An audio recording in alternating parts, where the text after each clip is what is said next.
what we're focusing on tonight is the work that we've done with First School, and mostly because we're a Tier 1 school, which I believe there are 4 of us that are Tier 1 schools this year, and the rest of you, I guess that means 6 of you are Tier 2. So my hope is that we can share some of our experiences as Tier 1, how we've brought this information to our sites, and that it could be helpful for our Tier 2 teachers and administrators who have yet to bring that information back to their staff. Mostly, I want you to know that so much of the work that we've done over the past 5 years have really primed and prepped us and our staffs for working with First School. The First School is asking our teachers to take some huge risks, but because of some of the work that we've done over the past 5 years, I do feel like our teachers were prepared for it. And because I'm a Tier 1 principal, I called a Tier 2 principal to say, before we even talked about this presentation, what is it that would be helpful for you? What can I share tonight with the principals and the leadership teams that are Tier 2 teams that have yet to bring this back to their staffs? And what the response was from him was, I want to know how your teachers feel about all this. So that's something that we're going to share with you at the end. Let's see if we can move this forward. Okay, so our work started 5 years ago, and what happened for most of us is that Common Core started to come on the horizon, and at the same time, some of us, me included, we were lucky enough to be sent to Harvard because of Don Jen and MCF, and 2 things happened. That week at Harvard was the first time I met Sharon Ritchie, and Dr. Ritchie shared some powerful research that really impacted my work with my site. And her work was mostly around boys, and more specifically the underserved, boys of color or boys of poverty, and what were the classroom environments like for boys, how were our classrooms supporting their learning. At the same time, the Common Core and the 4 C's was also on the horizon, also asking us to look at our classroom environments. And so as a staff 5 years ago, we really took that to heart. We shared Dr. Ritchie's data with our staff, and because of the 4 C's, we did lots of research, mostly through John Hattie's meta-analysis. We spent a whole year looking at best practices in the RTI model and really focusing on Tier 1. What are the best practices that we're going to put into place so that our class environments can be set up our students for success? We've also had, because of MCF and the work with the Lindsays and now with Nancy and Dora Dorr, ongoing work around cultural competence. And because of this groundwork, I believe this is why First School's being successful at this time. If we didn't have the past 5 years of this groundwork, it would be really hard to bring First School into our classrooms. But because of the work that we've done, I do believe we've met with success. So in August, we, the First School team at Sutton, presented to staff what it meant to be a Tier 1 First School team. And the shocking part for most of our teachers to hear was that there was going to be an adult, a data collector, in their classroom from 8:30 in the morning, from when that bell rang, until 3 o'clock at the end of the day, and that data collector was going to be collecting data on how their students perceived and participated in their day. That news was shocking for some of our teachers, and we were asking them to trust us and take this risk to allow somebody to come into their classroom. In a minute, you'll hear some of their responses. But in August, that's the first time our teachers heard about this. We explained to them what the data collector was going to do, and at the same time, because of First School's other piece, mostly with Adam Holland, we decided as a school to have caring culture be our focus for the year, and so we made some agreements around that as well. And then the data collection happened. And that first teacher that agreed to have somebody come into their classroom, that brave soul, you'll hear from her in a minute.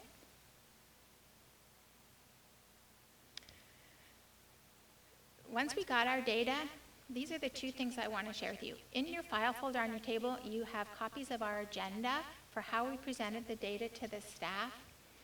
We brought the school-wide data, not grade level data and not individual data, just school-wide data into our staff. And you have a copy of our agenda, but there's two pieces that I want to talk to you mostly about, and one is the nuggets. So anytime you look at data, we know from first school that it causes an emotional response. And so we decided to make it fun. And what we did is, I'm going to show you what the nuggets are. These are the nuggets that we decided, we kind of culled them out of first school's material. What were the important pieces that we wanted teachers to pay attention to as we shared data? And these were all the little nuggets that we got from first school. And so what we did is we actually got little nugget candies. And anytime a teacher heard us say any of these words, we gave them a piece of candy. So looking at data is also difficult for teachers. I'm going to go back to right here. But in your packet that you have, you'll see the nuggets that we have, and find a way to make it fun when you bring this data to your staff. For one example, our staff, there was only 1% of their day that metacognition was happening in the classrooms. That means only 4 minutes out of the day. That could be devastating news for teachers to hear, and it is. But it's those brutal facts that we confront so that we can move forward. All of what First School is asking us to do is to reflect on our practice so that we can make better decisions about how we're spending our time. But it is not easy data to look at. So I do want to encourage you to make it fun and maybe buy some nuggets. They're cheap. When you'll see inside your packet the next three, defining the terms, the research, and the predictors of success. Those are really important for teachers to have a real good handle of what those three pieces are before they look at the data. For example, under defining terms, we talk about reading comprehension all the time with our teachers, but First School has a different definition of reading comprehension. So it was really important to define the terms that First School uses. Always, and we learned this from Bremerton, always start with research. So we shared research with our staff. And then there's one page that we got from First School about the predictors of success for students in third grade. Anytime that we looked at the data, before we made any goals, we went back to that predictors of success. So those are, if I was going to suggest three pieces to pay attention to, it would be those three pieces to share with your staff before you look at the data. With the whole staff, we did steps 1 through 3. We have not done step 4 yet.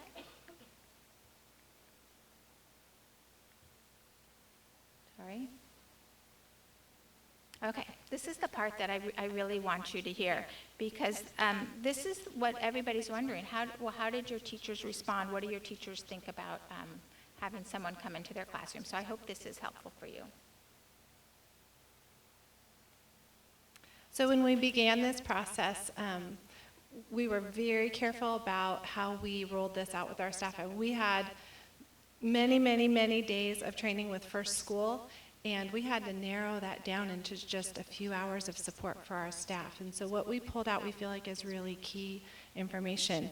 And we're charged at our school with supporting minority students, English language learners, and low-income students, and we all kind of, we take that on, and yeah, we can do that.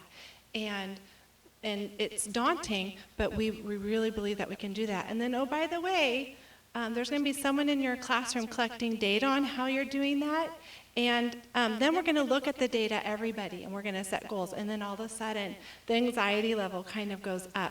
And so I know that on the forefront of everybody's minds, when we're hearing about this First School plan, is that, yes, it sounds so good, but oh my gosh, how are teachers going to take that? And so we have some testimony from our teachers. And we're so lucky at our school site to have such seasoned teachers, but that can be a challenge because change is hard. And but you will see from their honest responses, they're very candid in this video, that everything was okay. So you'll hear them reflecting and really sharing their thoughts on how this process went, if we can get the video to start. So give me 1 second.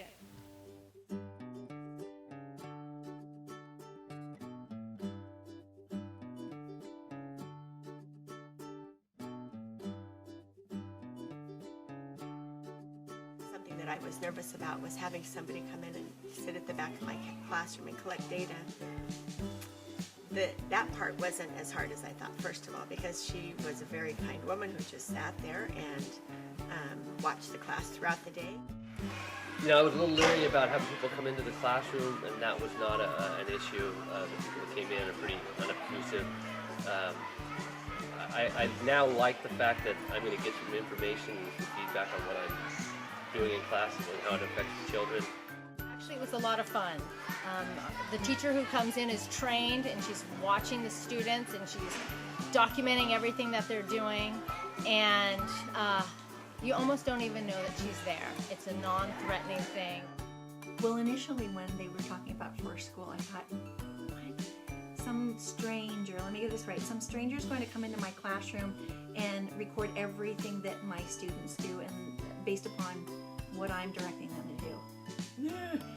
I find out it's a retired Novato, well-respected Novato teacher named Kathy Rose Brock, and all of a sudden I'm like, I love that woman. I'd follow her to the ends of the earth.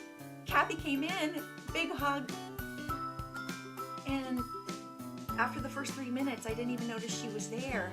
It was like a little love fest. You know, she was laughing when the kids were laughing. I mean, she was just like a little quiet shadow through the day. And by the end of the day, we kind of looked at each other and said, well, that was that was it. And it was lovely. Wanted to know what's the right answer, what are the right percentages, what do we want, how much do we want to be thinking about our thinking, that metacognition piece, what's a good score. And I was one of those teachers that just really had to hear it over and over again. And it's just putting it back on you as a teacher, your expertise. What do you think? What we're seeing are, you know, the trends of what we as a school are doing well, but it also allows us to take an honest look at what areas for student learning we can be working on. And that's never an easy thing to do, but I think when you kind of shed away the, you know, blame and the pointing and the, you know, oh my gosh, we're not doing these things, and we just look at, well, okay, we've found that those are areas we need to work on. What can we do now? I do genuinely believe that there's so much health and good information that comes out of something like First School. Because we were all thrown in the same pot, it wasn't as personal, you know, and in terms of if there was any sort of discrepancy or some sort of omission of good teaching practices. It wasn't, you could have passed it off as, well, you know, that's probably somebody else's classroom, that's not my classroom. But so I haven't gotten my personal results back yet. I'll be interested. Some of the First School results and data that we've been studying, it gives us a sense of metacognition about our instructional strategies and what we're doing. And it definitely makes me think about how I'm teaching and what changes I might need to make to be more effective. It reaffirmed practices that I've been doing for years that I know work, that sometimes have been poo-pooed and pushed aside, and you just go, reaffirm. One thing that came up that we really noticed was the amount of time we spend on thinking about our thinking really kind of opened my eyes as to what are ways in which I can encourage that more or allow that more with my students. It's helped me to stop and look at ways that I can ask more how questions, have the kids explain to each other more. It's really changed the way that I'm not only teaching math, but that we're looking at our writing and our reading our classroom becomes more discussion goes on. We share how we solve things, and the kids are learning from each other. I'm learning from the kids. And there were some areas too where I thought, okay, you know what, that's a simple tweak. I know I can fix that. If that's the case in mine, when I get my results back, I know a couple of tricks that I can do. That everybody knows them, but you forget. To me, those little things are going to make, those little changes, big differences. That's really what we're striving for here. So that's one of the things I know right off the bat that I'm working on applying with my kids.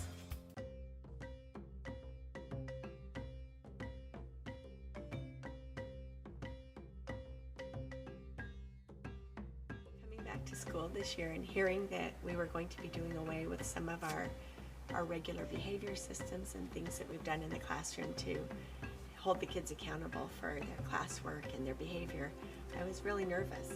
My training as a special educator has really had a lot of emphasis on positive behavior support and really reinforcing, acknowledging and reinforcing that which you want to see more of. First, it was pretty apprehensive. I felt somewhat apprehensive about losing a lot of those, teacher controls. We all just were really concerned about how it flies in the face of our training. But I think my own experience had started to lead me to really wonder about that process. Experiences with children where they would come to me and say, well, what do I get if I finish this? I've been kind of pleasantly surprised. It's been refreshing to put the controls more in the laps of the students and to work with them in more of a relational context and to problem solve more through communication than external structures. Once we came into class and started to pass that on to the kids, letting them know that I have a job to keep them safe and to help them to learn, and that their job is to help me to do my job, it just happened. It ended up being quite easy. One of the best things that I've gotten from the first school is letting the children know that my job is to keep them happy and safe and to teach them what they need to know. And their job is to help me do my job. So we will talk about that often. It was very natural. It's been a lot easier than I thought as far as management. It just seems that natural consequences come into place. If somebody needs a few minutes away, they can leave and reflect and come on back. I will come up to students and ask them, how can I help you? How can I help you? And it kind of puts the ownership back on them and makes them responsible for their behavior and their learning. It's been more rewarding because it brings us closer to the kids and enables the community to be more, in some ways, more intimate with them and to put things in perspective. The ownership goes right back to the class, and it seems like we're more of a unit, that we're all there with the same goal.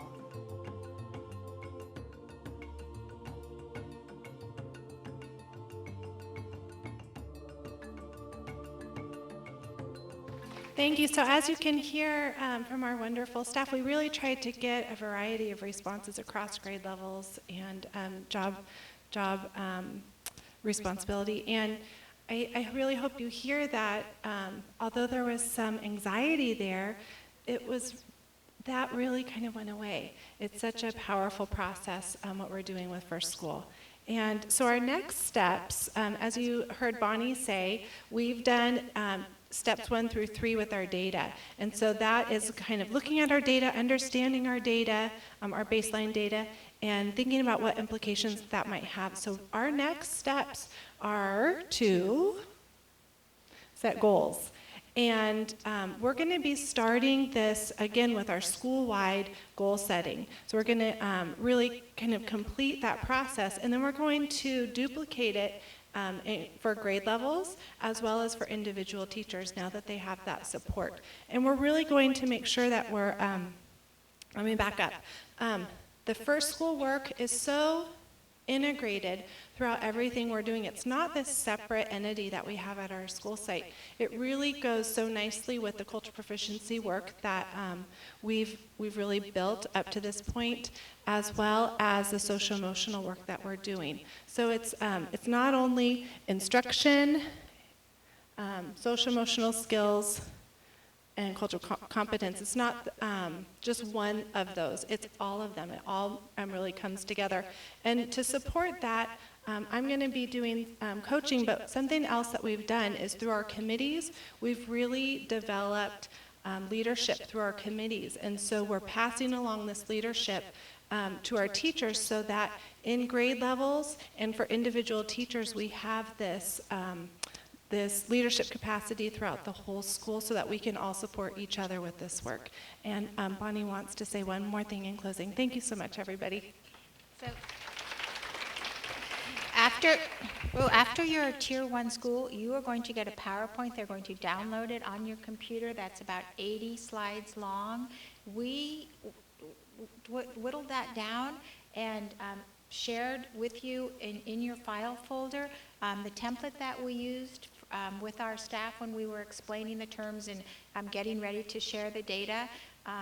And so if any of principals that are Tier 2 schools and are going to introduce this to their staffs either this spring or next fall, and you want to talk to either Jennifer or myself about how we whittled this down, because I know all of our minutes are so precious at our staff meetings, and even though First School's PowerPoint is awesome, it's really long. So please contact us if you see things in that file folder, because those are the exact documents we used with our staff when we were sharing the data. And in closing, I do want to say, we haven't heard one negative, not one negative from any of our teachers about moving forward with this First School work. And we are eternally grateful to Dawn and Veronica, and certainly Dr. Ritchie and her team as well, too. Never rush the process to change policy. We did spend 2.5 years with our staff, and it started from the LCAP and some feedback we got from our parent community when our superintendent at the time talked to the parent community. Some of the feedback was around homework and how it became an equity issue to some point because some parents were not able to help their children with homework. And so a few years ago now, as a staff, we started with the research, and we read articles for a year. And we read them in lots of different ways and at staff meetings, and we jigsawed them and we shared. And then we went through a process of talking about for students, for parents, and for teachers, what were the benefits of homework and what were the disadvantages of homework. And we charted these and we posted them, and they were in the staff room for a long time so that we could really be informed and make a wise decision with moving forward. You know, there's absolutely benefits for homework for parents, students, and teachers, and there's absolutely disadvantages for all three, parents, students, and teachers. But what was our real guide was, what does the research say? And for elementary school, there's not a lot of research that supports homework. So having said that, we still took over 2 years to slowly make the change to where we are now, which I'll tell you in just a minute. But and initially it was just, they were grade level decisions. So it wasn't anybody telling the teachers what they were going to do for homework. It was the grade level making their informed decision based on what the research said and what we knew about homework. And then each time we did that for the 2 years, well actually all 3 years, we had to then come together as a staff to make sure there was some sequence, some meaning to the homework, that it wasn't, first grade was doing a lot and third grade was doing nothing. So lots of collaboration, lots of conversation. And then this year we did our biggest change, which was we really are focusing just on reading and math facts and math problem solving. So that is the homework expectation, K-5. Every now and then, finishing work, some of the typical things. Teachers still do send home for students to work on at home, but really it's just about making sure, more than anything, we emphasize the need for our students to read at home, and that's from kindergarten to 5th grade, either being read to or read. Sometimes they have to reflect on their reading or have a conversation with their parents, so there's still some parent signature. But for most of our reading, we're holding them accountable through Accelerated Reader, because they set goals, they earn points. And so from 2nd grade on up, that's what's holding them accountable for reading. And then math facts, we have lots of games, and we had a homework night during the whole week of parent-teacher conferences where we had games set up in the library that reinforced basic math, and we also purchased an online program, Reflex Math, which if you don't know Reflex Math, it's awesome for helping kids learn math facts. But for the children that don't have internet or computer access at home, we have lots of games that we provide for children as well. And probably the biggest thing we got away from was big projects at home. And sometimes we would think that that's something that we want our children to go home and do with their parents, because it gets the parents involved. And of course, the one that comes to mind is the Mission Project, but it's more than that. Every grade level had big projects at home, dioramas, read a story and make a diorama, or research this and put together your report and be ready to present it. And that's the number one thing that we stopped doing at home, because that's the biggest place where equity gets involved or interferes with for all children to be successful. Because the truth of the matter is, some of our children go home and their parents are working 2 or 3 jobs all day and in the evening, and they're home with an older brother or sister or grandma or auntie who, we cannot assume that all of our children go home and have parents that will help them with the big projects. So that was the biggest one that we have agreed to stop doing.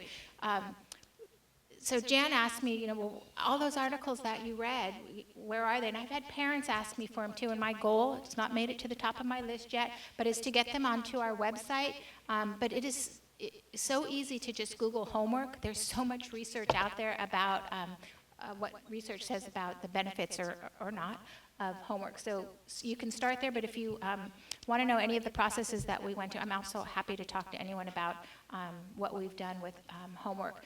I do have to say that one of the biggest questions came from 5th grade, so I'm a K-5. Our children do matriculate to 6th grade at a middle school, and questions about, well, what's going to happen when they get to 6th grade? So I have contacted our 6th grade principals. They're a little behind us, because remember, this is a process. You cannot just dump this on your school community. And our middle schools are a little behind us with what are the values and the benefits that we want for our children at home. And so there has, that is still kind of a little bit muddy for us.